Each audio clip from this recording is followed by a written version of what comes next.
Hello, America. It's Mark Hale with Wilson Print Marketing, marketing tip of the day. Today, I want to talk to you about brochures, types of brochures, specifically related to the uses of the brochures.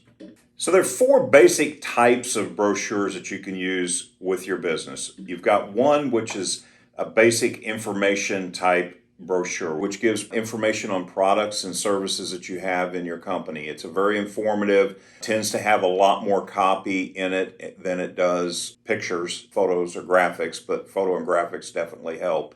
The second type of brochure that you can use is like a mailer brochure. Now, why would you use a brochure for mailer?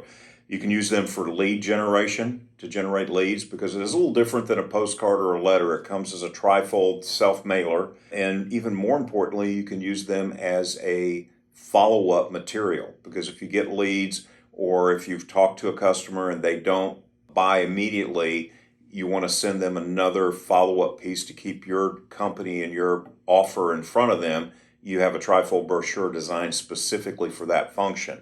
The other type of brochure is a sales or a type brochure. You've got some kind of product or program specifically, and you're trying to promote and sell that product or service. So you've got the features and the benefits outlined for that specific product or service that you're mailing. Then the fourth type of brochure is a welcome brochure. Let's say you've got a new customer coming to that bought your services or product, and you mail them a welcome to our company brochure. It's a very simplified type of welcome kit, and it's very effective. So those are the basic types or uses of brochures that you can do. And with each one, the rules of marketing or developing a piece where you've got features, benefits, and have your phone number, your call to actions and stuff on the brochures.